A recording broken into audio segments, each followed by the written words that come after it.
नमस्कार विद्यार्थी मित्रांनो, अभ्यास मित्र परिवारामध्ये तुम्हा सर्वांचं स्वागत आहे. मित्रांनो, आपण इथे डेली करंट अफेअर्सचा अभ्यास करत आहोत आणि आज जर आपण बघितलं तर 8 जानेवारी रोजीचं करंट अफेअर्स आज आपण या लेक्चरमध्ये अभ्यासणार आहोत. लेक्चर जर तुम्हाला आवडत असेल तर लेक्चरला लाईक, चॅनलला सबस्क्राइब करायला विसरू नका. आणि जे काही होमवर्क क्वेश्चन देतो खूप सारी कमी मुलं त्याचे उत्तर देत आहे. कुठेतरी मुलांमधील एक आपण जर बघितलं तर जे डेडिकेशन आहे अभ्यासाचं ते कुठेतरी कमी झालेलं बघायला मिळतंय. ठीक आहे, फक्त मुलं काम चालव म्हणून अभ्यास करायचं म्हणून करताना दिसत आहे. तर तसं नका करू, अभ्यासामध्ये एक डेडिकेशन आणा, प्रॉपर उत्तर द्या. ठीक आहे, तेव्हा कुठे तुम्हाला या गोष्टींचा फायदा होईल. कारण होमवर्क क्वेश्चन मध्ये मी मेन क्वेश्चन टाकत असतो, तुम्ही जर त्याचं लिहून उत्तर दिलं तर तुमच्या मेमरीमध्ये त्या गोष्टी फिट असतात. ठीक आहे, तर या गोष्टींकडे लक्ष द्या. त्याचबरोबर बघा मित्रांनो, कंबाईन पूर्व परीक्षेसाठी आपली कंबाईन विजेता बॅच 2 इथं सुरू आहे. 1 चे जे विद्यार्थी त्यांना आपण डिस्काउंटेड प्राइस मध्ये परत ती बॅच उपलब्ध करून देतोय. ठीक आहे, तर बघा विजेता बॅच 1 ची फी 999 झालेली आहे, पण ओल्ड स्टुडंटला ती 500 रुपयातच मिळणार आहे. ठीक आहे, तर ज्यांना 1 घ्यायची असेल ते 1 घेऊ शकता, ज्यांना 2 घ्यायची असेल न्यू स्टुडंटला मात्र विजेता बॅच 1 999 रुपयामध्ये मिळणार आहे. ठीक आहे, तर न्यू स्टुडंट असतील तर विजेता बॅच 2 तुम्ही घेऊ शकता. याचे प्रॉपर टाइम टेबल वगैरे दिलेलं आहे. आता सगळ्यांसाठी एक खुश खबर, आपण 15 जानेवारीला 3 बॅच लॉन्च करत आहोत. बघा 15 जानेवारीला आपल्या 3 बॅच लॉन्च होणार आहे. टेट साठी द्रोणाचार्य बॅच जिचा कालावधी 6 महिने असणार आहे. सगळ्या सरळ सेवा परीक्षेसाठी ऑल इन वन बॅच जिचा कालावधी 1 वर्ष असणार आहे. ऑलमोस्ट सगळ्या सरळ सेवा परीक्षेचा जो कॉमन सिलेबस आहे तो यामध्ये कव्हर केला जाणार आहे. आणि रेल्वे ग्रुप डी साठी आपण जर बघितलं आरंभ बॅच. ठीक आहे, तर हिचं सुद्धा कालावधी 6 महिने असणार आहे. तर आपण जर बघितलं तुम्हाला जी बॅच ज्या गोष्टीसाठी पाहिजे त्या गोष्टीसाठी बॅचचा इथं तुम्हाला मिळणार आहे. या बॅचची फी 1000 रुपयापेक्षा जास्त नाही. सगळ्या बॅचची फी जर ऑल इन वन बघितलं 999 चे, टेटची 999 चे, आरआरबी ग्रुप डी ची बॅचची फी 999 चे. ठीक आहे, समजा टेटची डेडिकेशन देऊन तयारी करत असेल तर टेटची बॅच जॉईन करा. रेल्वे भरतीसाठी तयारी करत असेल तर तुम्ही ती बॅच जॉईन करू शकता. आम्ही डेमो लेक्चर सुरू केलेला आहे. 15 तारखेपर्यंत तुम्हाला या बॅचेसचे डेमो लेक्चर बघायला मिळतील, त्यानंतरच तुम्ही बॅच जॉईन करा. ठीक आहे, त्यानंतर लेखा व कोशागार विभागाची पुण्याची नागपूरची ऍड आलेली आहे, त्याच्या तुम्ही बॅच घेऊ शकता. सगळा सिलेबस वगैरे अपलोड केलेला आहे. त्याचबरोबर अभ्यास मित्र नोट्स पॅक तुम्ही परचेस करू शकता, ज्यामध्ये सगळ्या नोट्स असतील. त्याचबरोबर जर बघितलं तुम्ही यशवंत बॅच जी आहे ती जॉईन करू शकता. बघा मित्रांनो, कंबाईन पूर्व परीक्षेसाठी तुम्ही टेस्ट सिरीज जी आहे तर ती जॉईन करू शकता, ज्यामध्ये आता आज तुम्हाला 7वा पेपर मिळणार आहे. या सगळ्या गोष्टी अभ्यास मित्र ऍप्लिकेशन मध्ये तुम्हाला मिळतील. त्याचबरोबर टेलिग्राम चॅनलवर आजच्या लेक्चरची पीडीएफ आणि दैनंदिन लेक्चरचे नोटिफिकेशन मिळतील आणि इंस्टाच्या पेजवर अभ्यासविषयक रील्स तुम्हाला बघायला मिळेल. आज आपण 8 जानेवारी रोजीचा करंट अफेअर जे आहे ते अभ्यासणार आहोत. ठीक आहे, तर 8 जानेवारी रोजीचा करंट अफेअर्सचा आता आपण अभ्यास सुरू करूया. बघा मित्रांनो, पहिलाच क्वेश्चन तुमच्या समोर आहे. युनायटेड स्टेट्सच्या हाऊस ऑफ रिप्रेझेंटेटिव्हचे अध्यक्ष कोण बनला आहे? तर बघा अमेरिकेमध्ये आपण जर बघितलं तर कनिष्ठ सभागृह आहे ज्याचं नाव आहे हाऊस ऑफ रिप्रेझेंटेटिव्ह. आपण जर बघितलं तर अमेरिकेमध्ये जे कनिष्ठ सभागृह आहेत, आपल्या देशामध्ये तसं कनिष्ठ सभागृह कोणतं आहे तर लोकसभा. ठीक आहे, लोकसभा. आपल्या लोकसभेचे अध्यक्ष कोण आहे? ओम बिर्ला. कोण आहे? ओम बिर्ला. ओम बिर्ला. आपल्या लोकसभेचा कलम कोणतं आहे तर कलम आहे 81. कलम कोणतं आहे? 81. ठीक आहे, तर एवढं आपल्याला लक्षात ठेवायचं. तसंच अमेरिकेचे जर आपण बघितलं कनिष्ठ सभागृह आहे हाऊस ऑफ रिप्रेझेंटेटिव्ह, त्याचे अध्यक्ष बनले माईक जॉन्सन. कोण बनलेले? Mike Johnson. तर हे तुम्हाला लक्षात ठेवायचं मित्रांनो. ठीक आहे, तर ते आता अमेरिकेमध्ये कनिष्ठ सभागृहाचे स्पीकर बनलेले आहे. अमेरिकेची राजधानी वॉशिंग्टन DC. उत्तर अमेरिका खंडामध्ये तो अमेरिका चलन आहे डॉलर. त्यानंतर 47वे राष्ट्रपती म्हणून निवड झालेली डोनाल्ड ट्रम्प यांची. आता अमेरिकेविषयी काही महत्त्वाची इन्फॉर्मेशन जाणून घेऊया. जसं की अमेरिकन राज्यघटना कधी स्वीकारली? 1787 ला. आपण अमेरिकेच्या संविधानाचे पहिले 3 शब्द आहे वी द पीपल ऑफ. ठीक आहे, मग पुढे अमेरिका आहे we the people of America. मग सेम आपण आपल्या संविधानामध्ये सुद्धा we the people of India हे शब्द घेतलेले आहे. मग तुम्हाला जर असा प्रश्न आला की वी द पीपल हे शब्द आपण कोणाकडून घेतले तर अमेरिकेकडून घेतलेले आहे. आपण जर बघितलं तर अमेरिकेच्या मॅपमध्ये तुम्ही जर असा अमेरिकेचा मॅप बघितला, अशा प्रकारचा अमेरिकेचा मॅप आहे, त्याच्यावर जर बघितलं तर अशा प्रकारे कॅनडाचा मॅप आहे, ठीक आहे. आणि कॅनडाला एक पार्ट लागून आहे, तो आहे अलास्का. तो आहे अलास्का.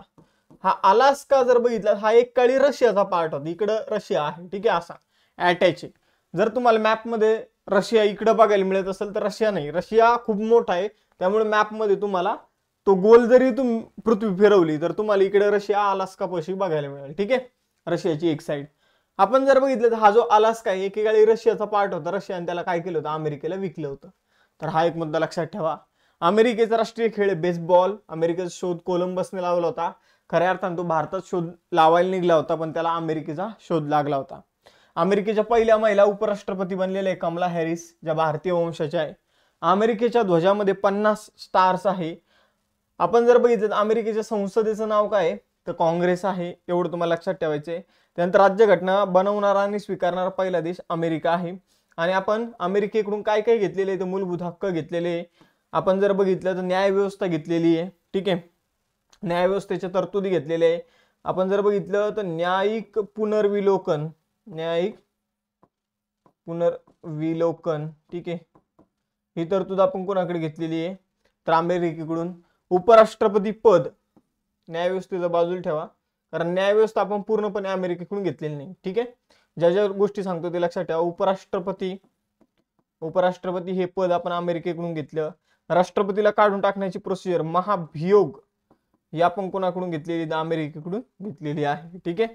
तर या गोष्टी आपल्याला लक्षात ठेवायच्या. यानंतर पुढे जाऊया. दुसरा क्वेश्चन, 2025 मध्ये, जानेवारी 2025 मध्ये प्रसिद्ध झालेल्या अहवालानुसार 2023 मध्ये कापड आणि पोशाखांच्या निर्यातीत भारताचं जगात स्थान काय आहे, तर कापड आणि पोशाखाच्या निर्यातीमध्ये भारताचं जगामध्ये स्थान आहे 6वं. जर तुम्ही पहिले 3 स्थानं बघितली, त्यामध्ये तुम्ही एक जर स्थान बघितलं त्यामध्ये तुम्ही शॉक होऊन जाल, ठीक आहे. पहिल्या स्थानावर आहे चायना, बट ठीक आहे, इथं काही शॉक व्हायचं नाही. दुसऱ्या स्थानावर आहे युरोपियन युनियन, जवळपास 27 देश यामध्ये, ठीक आहे. मग आपण जर बघितलं युरोपियन युनियनचं पण काय वैशिष्ट्य वाटत नाही. पण तिसऱ्या स्थानावर आहे बांगलादेश, ठीक आहे, बांगलादेश. तर मित्रांनो एक गोष्ट लक्षात ठेवा, बांगलादेशची पूर्णच्या पूर्ण अर्थव्यवस्था जी आहे ती कशावर डिपेंड आहे, तर ती या कापडांच्या निर्यातीवर डिपेंड आहे. कापड तयार करणं आणि ते विकणं, त्याच्यावरच टोटल त्यांची अर्थव्यवस्था डिपेंड आहे, ठीक आहे. तर एवढं तुम्हाला लक्षात ठेवायचं. बांगलादेश या निर्यातीमध्ये 3ऱ्या क्रमांकावर आहे, भारत 6व्या क्रमांकावर आहे. भारतातला जो काही वस्त्र निर्यातीतील वाटा आहे तो 3.9% जगाच्या. राष्ट्रीय पक्षी दिवस जो आहे तो कधी सेलिब्रेट करण्यात आले 2025चा, तर राष्ट्रीय पक्षी दिवस 5 जानेवारीला सेलिब्रेट करण्यात आलेला आहे, ठीक आहे. आपण जर बघितलं प्रोटेक्टिंग अवर फेथर्ड फ्रेंड अशी याची थीम होती, तर एवढं तुम्हाला लक्षात ठेवायचंय. यानंतर पुढे जाऊया. बघा, जानेवारी 2025 मध्ये होणाऱ्या पहिल्या खो खो वर्ल्ड कप 2025चा शुभंकर काय असणार आहे, तर याचे 2 शुभंकर असणार, तुम्ही बघू शकता. एक आहे तेजस, ठीक आहे, तर तेजस नावाचा शुभंकर आहे. आणि दुसरी आहे मित्रांनो इथं तारा, ठीक आहे, तारा. तर तेजस आणि तारा हे 2 शुभंकर आहे, तेजस आणि तारा, ठीक आहे. आता शुभंकर काय भानगड असतं, तर आपण कोणताही मोठा जर खेळाचं इव्हेंटचं जर आयोजन करत असेल तर तिथे एखाद्या प्राण्याला आपण जर म्हणतो की एक शुभ शगुन म्हणून त्याला काय घेतलं जातं, तर त्याला आपण काय एक नाव देतो. आणि आपण जर बघितलं प्रत्येक खेळाच्या वेळी तो प्राणी जे तर तो आपल्याला तिथं बघायला मिळतो लोगोवर सगळ्या गोष्टीत, ठीक आहे. प्राणी प्रत्येक शर्यतीत येत नाही, तर इथं माणूसच असतो, पण प्राण्यांचा पूर्ण पोशाख त्याने धारण केलेला असतो, तो प्रत्येक खेळाच्या वेळी आपल्याला हा बघायला मिळतो. मग आपल्याला परीक्षेमध्ये हा विचारला जाईल, कोणत्या ना कोणत्या परीक्षेमध्ये विचारला जाईल, तर तेजस आणि तारा हे 2 शुभंकर आहे, एवढं तुम्हाला लक्षात ठेवायचं. पर्याय क्रमांक 3 आपलं उत्तर असणार आहे. यानंतर पुढे जाऊया. बघा मित्रांनो, तेजाचं आणि ऊर्जेचं प्रतीक आहे, तर तारा मार्गदर्शन आणि आकांक्षेचं प्रतीक आहे, एवढं तुम्हाला लक्षात ठेवायचे. आता पहिल्या खो खो विश्वचषकाचे ब्रँड अँबॅसेडर कोण आहे, तर main brand ambassador Salman Khan. यावर आपण एक प्रश्न बघितलेला आहे आणि त्यांना सहाय्य करण्यासाठी अजून एक ब्रँड अँबॅसेडर नियुक्त करण्यात आलेले टायगर श्रॉफ. यानंतर बघा 13 मिनिटं आणि 54 सेकंदात 5 किलोमीटर धावणारी पहिली महिला कोण बनली आहे, तर 13 मिनिटं 54 सेकंदामध्ये आपण जर बघितलं 5 किलोमीटर धावणारी महिला बनलेली आहे बिट्राईस चेबेट.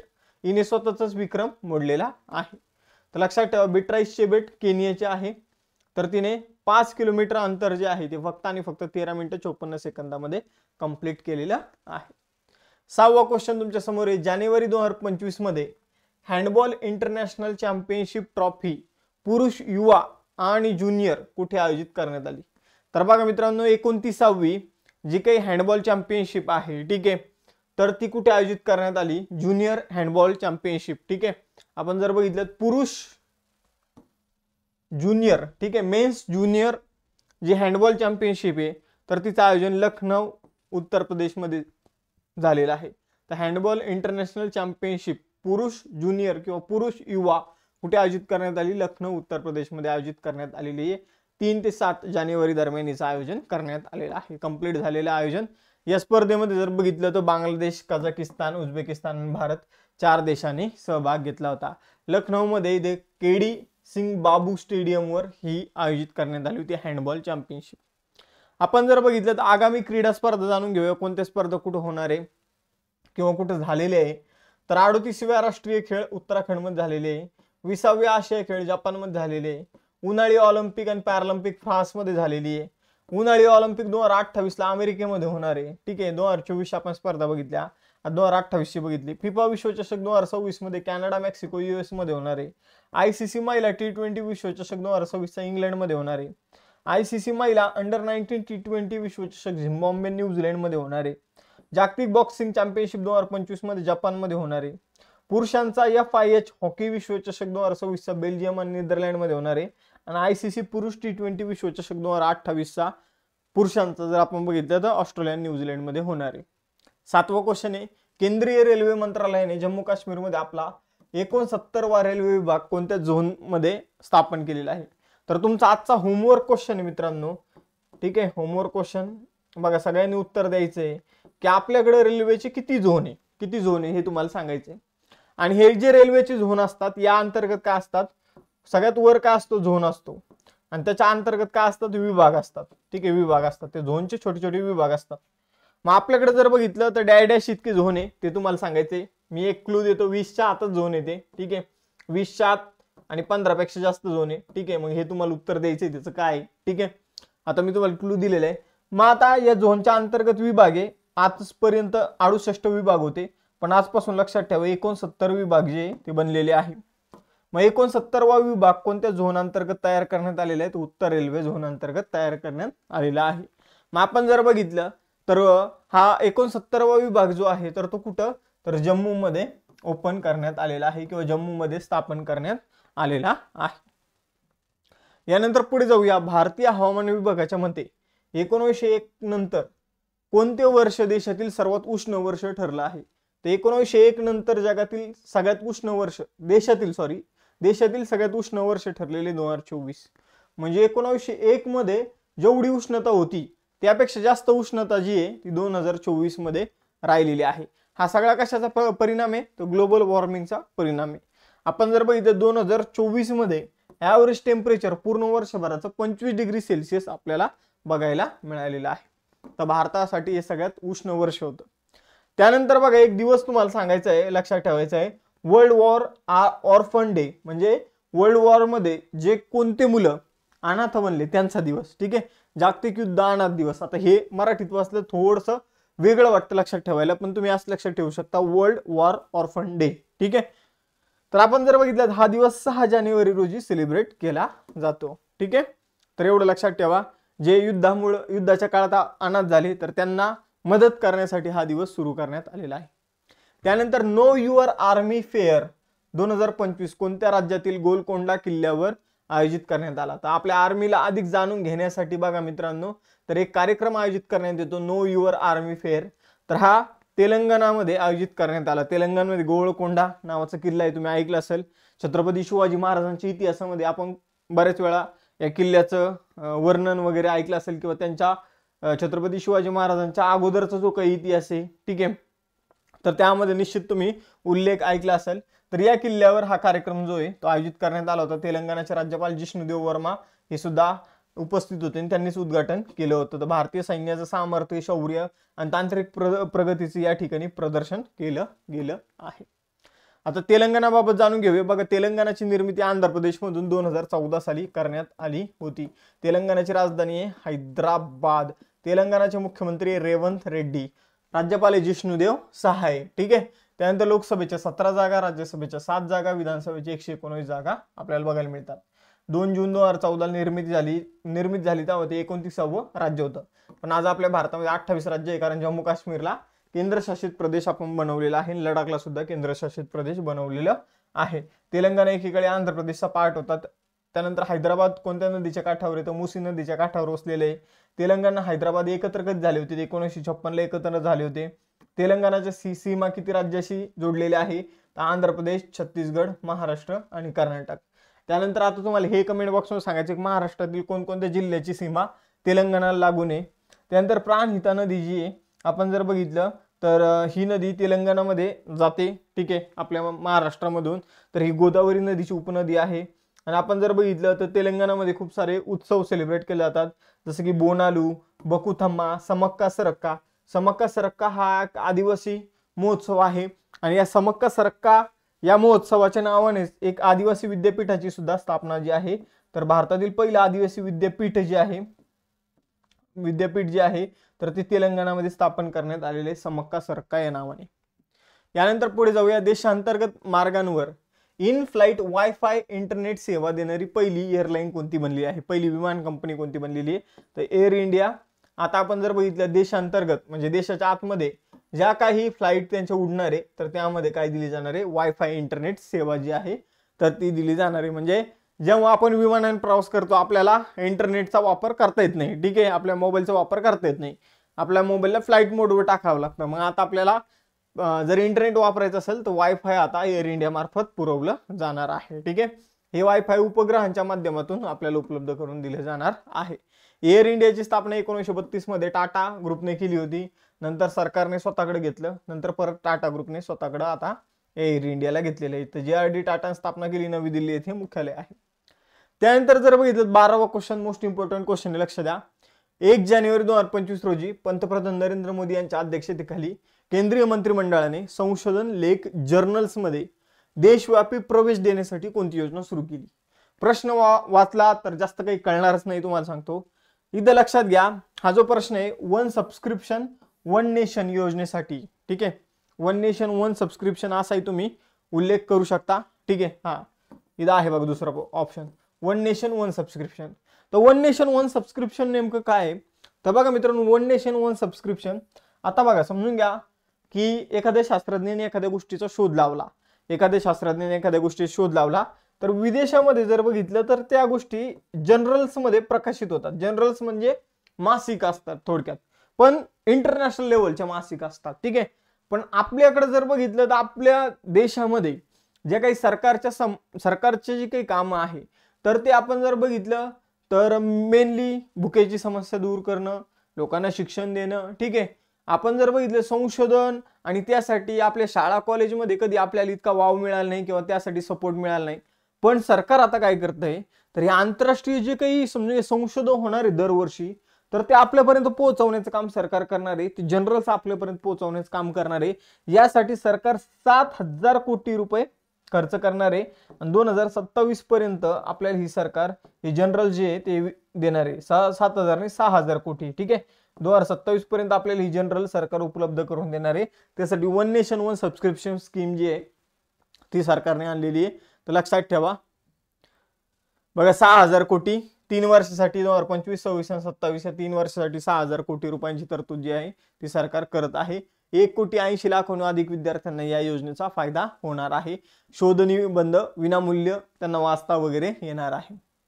यानंतर एक टेस्ट क्वेश्चन तुमच्यासाठी. भारतीय हवामान विभागाच्या मते 1901 नंतर कोणतं वर्ष सर्वात उष्ण वर्ष ठरलं? आणि तुम्हाला आजचं लेक्चर कसं वाटलं हे कमेंट बॉक्समध्ये सांगायचंय. तुमच्या रिव्ह्यूमुळे मला बूस्ट मिळतो. ठीक आहे, आणि मी जास्तीत जास्त चांगलं लेक्चर घेण्यामध्ये प्रवृत्त होतो. ठीक आहे, मला प्रेरणा मिळते थोडक्यात. तर त्यामुळे तुमचं मत तुम्हाला मांडायचंय. ठीक आहे, अशीच मी जर तुम्ही सपोर्ट केला तर अजून प्रॉपर इन्फॉर्मेशन जी ती तुमच्यापर्यंत शेअर करत जाईल. त्याचबरोबर बघा मित्रांनो, आपल्याकडे कंबाईनसाठी विजेता बॅच 2 सुरू आहे, ज्या बॅचची फी 499 रुपये, कालावधी 35 दिवस आहे. त्याचबरोबर 15 जानेवारी रोजी 3 बॅचेस जे आहे ते आपल्याला लॉन्च होणार आहे. ऑल इन वन बॅच, टेटची बॅच आणि RRB ग्रुप डी ची बॅच. ठीक आहे. जी बॅच तुम्हाला वाटत असेल त्या बॅचमध्ये तुम्ही ऍडमिशन घेऊ शकता. क्वालिटी कंटेंट आपली पूर्ण टीम तुम्हाला प्रोव्हाइड करणार आहे. आणि त्याचबरोबर लेखा व कोशागार विभागाची पुण्याची नागपूरची ऍड आलेली आहे, त्यासाठी तुम्ही रेकॉर्डेड बॅच जॉईन करू शकता. त्याचबरोबर आपला नोट्स पॅक आहे तो तुम्ही परचेस करू शकता. त्याचबरोबर यशवंत बॅच आहे 4 महिन्यासाठी, कंबाईनची बॅच ती तुम्ही जॉईन करू शकता. त्याचबरोबर आपली कंबाईन पूर्व परीक्षेसाठी टेस्ट सिरीज ती तुम्ही जॉईन करू शकता. या सगळ्या गोष्टी तुम्हाला अभ्यास मित्र ऍप्लिकेशनवर बघायला मिळेल. त्याचबरोबर आपला टेलिग्राम चॅनल आणि इंस्टाचं पेज सुद्धा आहे, त्याला तुम्ही नक्की फॉलो करा. त्यावर तुम्हाला अभ्यासविषयक साहित्य मिळेल. त्याचबरोबर अनेक नवीन नवीन इन्फॉर्मेशन मिळेल, लेक्चरचे नोटिफिकेशन मिळतील. थांबूया मग आज आपण इथं भेटूया नेक्स्ट सेशनमध्ये. चलो बाय बाय एव्हरीवन, जय हिंद.